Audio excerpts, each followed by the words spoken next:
retrouvons à présent David Azria comme tous les matins sur Radio J. Bonjour David. Bonjour à tous les juifs et les autres, très heureux d'être là, j'en peux plus de rester chez moi, je peux plus, franchement j'en ai marre. Chaque fois que je suis chez moi, ma femme elle me demande de faire le ménage de Pessard, j'en peux plus. Ah, c'est normal. Elle veut que je lave tout. Là elle me dit il reste une semaine, faut que tu nettoies la salle de bain. Mais quel rapport, j'ai jamais mangé dans ma salle de bain. Elle me dit ouais mais on se brosse les dents, on crache dans le lavabo, il y a du khamet, mais c'est devenu ingérable cette histoire de Pessard. Là j'ai même ma femme de ménage, elle a signé un CDI chez moi. Dans son CV il y avait écrit CDI chez David Azria, 40 heures semaine, bilingue balai Swiffer, incroyable. Moi j'ai un problème avec ma femme de ménage, elle prend trop la confiance. Déjà comme tout bon juif qui se respecte, je lui ai tendu des pièges. De temps en temps je laisse un petit billet de 5 euros, petit billet de 10 euros. Je vois si elle tape ou pas, tu connais.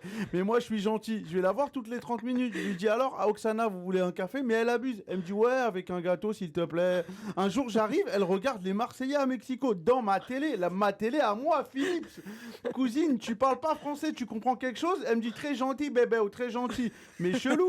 Mais elle abuse de ma gentillesse. La dernière fois elle arrive, elle me dit il y a plus de lait. Je lui ai dit bah j'irai en acheter. Elle me dit non mais je veux du lait avec le café. Je dis mais t'es pas chez toi de base. T'es pas censé me donner des ordres. Moi non plus, j'aime pas ce rapport de force. Même dire j'ai une femme de ménage, j'ai du mal, tu vois. En gros, il y a une femme chez moi qui fait le ménage et c'est pas ma femme, c'est ça le délire. Et en plus, elle se venge. Quand ma femme, elle rentre du travail, elle me critique. Elle dit ouais, David, aujourd'hui, il a pas fait grand chose. PlayStation toute la journée. En plus, il m'a pas acheté mon lait. Je suis à deux doigts de tout arrêter et d'aller dans un club cachère payer 9000 € pour manger de la galette et du msoki H24. Ah ouais, la marche de ces clubs cachères, vous entendez la pub sur Radio J, elle est incroyable. C'est des voyages à 8000 € par personne, je comprends pas.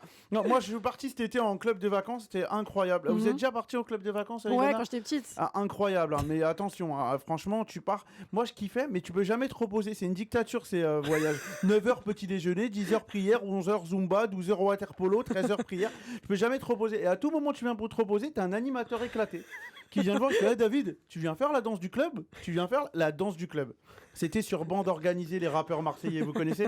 Je vous fais la chanson, ça faisait ça. En club organisé, on est là pour s'amuser. Une honte, la tête de ma mère, une honte. Mais comme il y avait que des juifs dans le club, ils ont calqué les paroles sur le judaïsme, ça faisait ça. Nique ta mère si tu bois de la bière, nique tes morts si tu manges du porc. Tu vois ce genre de paroles?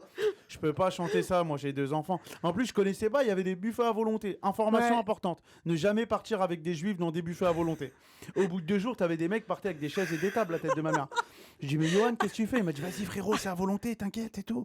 Après, il y a des gens dans ces clubs, c'est l'anarchie. Ils partent totalement en cacahuète. T'as des genres de personnes, vous les connaissez, c'est sûr, il y en a.